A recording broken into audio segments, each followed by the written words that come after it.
오늘은 너희가 믿을 때 성령을 받았느냐라고 이야기했던 사도 바울의 말씀을 통해서 함께 은혜의 시간을 가지려고 합니다. 사도 바울이 에베소 교회를 방문했습니다. 그때 에베소 교회의 교인들을 만나서 이야기합니다. 여러분은 믿을 때 성령을 받았습니까? 그때 교인들은 대답합니다. 아닙니다. 우리는 성령이 계심을 듣지도 못했습니다.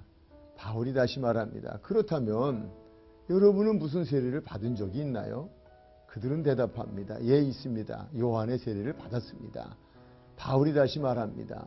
그렇다면 요한이 세례를 베풀 때에 세례를 받으러 오는 사람들에게 한 말에 대해서 알고 있나요? 라고 말합니다. 그때 그들은 다시 대답합니다. 우린 그 이야기를 모르겠는데요. 그때 바울은 다시 그들에게 마태복음 3장 11절의 말씀을 통해서 요한의 이야기를 들려줍니다. 나는 너희로 회개하기 위하여 물로 세례를 베풀거니와 내 뒤에 오시는 이는 나보다 능력이 많으시니 나는 그의 신을 들기도 감당하지 못하겠노라. 그는 성령과 불로 너희에게 세례를 베푸실 것이요 라는 이야기를 들려줬습니다. 이 이야기를 들었던 에베소 교회 교인들은 우리가 그 성령을 받기 원합니다. 받도록 도와주십시오. 이때 바울은 그들에게 안수하였고 안수할 때에 그들 모두가 성령을 받았습니다. 그렇다면 왜 예수를 믿을 때에 요한의 세례도 받았는데 성령 세례를 받지 않으면 안 되는 것일까요? 이에 대해서 요한복음 3장 3절과 5절에서는 이렇게 말씀해 주고 있습니다.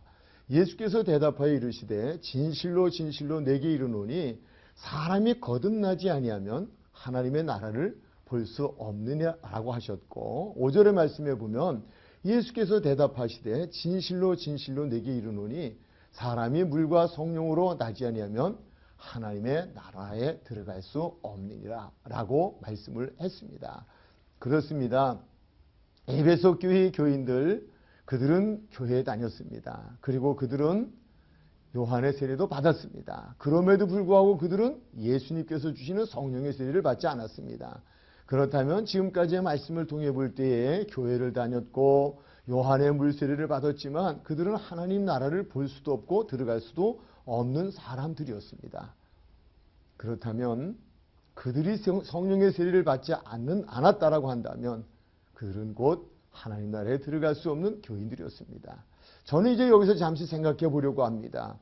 에베소 교회는 그 당시에 가장 큰 교회였습니다. 그리고 많은 성도들이 있었던 교회였습니다. 수많은 교인들이 교회를 들락거렸지만 교회를 다녔지만 그 중에 어느 누구도 성령을 받은 사람이 없었다면 하나님 나라에 들어갈 사람이 없었다는 이야기입니다.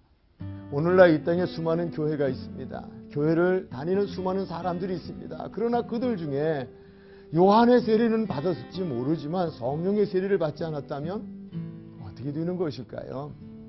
예외일 수 없겠지요. 말씀 앞에서 말입니다. 그들 모두는 하나님 나라를 볼 수도 없고 하나님 나라에 들어갈 수도 없는 사람들일 것입니다. 교회에 다니는 목적은 예수님 믿고 하나님 나라에 가는 것 아니겠습니까? 우리 이야기 앞에서 좀 더 한번 생각해 볼 필요 있지 않겠습니까? 여러분은 성령을 받으셨습니까?